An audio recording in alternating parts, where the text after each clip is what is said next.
Chapter 4. Carl looked out of the plane window. It was very dark and rainy.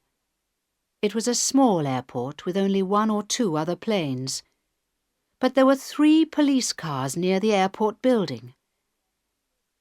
"I don't understand," he said quietly in Harold's ear. "Why are we here?" Harold looked worried. "Don't ask me," he whispered back. "Ask them." "No, thanks." Carl looked at the hijackers. The young air hostess was still standing at the front of the plane with her machine gun. One of the young men, also with a machine gun, was standing at the back of the plane. The other hijacker was in the captain's cabin. All the passengers sat very quietly in their seats. A bell rang, and a man's voice spoke. "Ladies and gentlemen, listen to me. This plane is ours now, and you are our prisoners. We do not want to hurt you, but as you can see, we have our guns and we know how to shoot. So please sit quietly in your seats and do what we say. We will be here for 1 or 2 hours. The government of this country has 2 of our brothers in a prison near this airport. We are asking the government to bring our 2 brothers to this plane. When our brothers are free, you will be free. We think this will take 1 or 2 hours, but not very long. As you know, the Prime Minister of this country is only a woman. She will do what we say. So do not worry. Just sit very still and wait a little while. Good night." Carl looked at Harold. "Oh dear," he whispered. "I think we're in trouble, my young friend.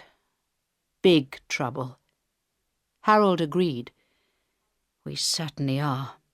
The government won't set those 2 men free. They tried to put a bomb on a plane last year, didn't they, sir? They're in prison for 30 years. "I know," Carl whispered. "No one could set them free.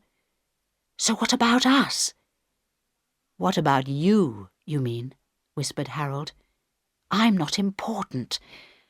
Look, sir, you'd better give me your passport." "What? Why?" "Shh."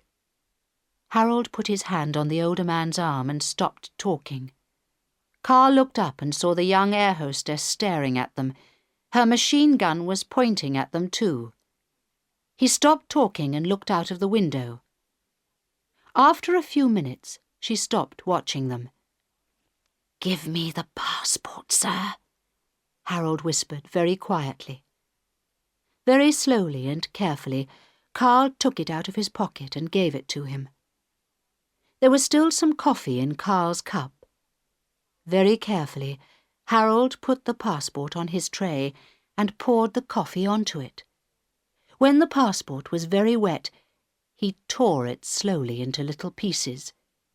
He was a strong young man, and because the passport was wet, it did not make a sound. Then one by one, he put the pieces of wet paper into his mouth and ate them. In 10 minutes, the passport had disappeared. "I don't understand," whispered Carl. "Why did you do that?" "You'll see," whispered Harold. "But when they ask questions, let me answer, sir, okay? You say nothing." "Okay." Carl looked away out of the window. A large black car was just driving up to the airport building.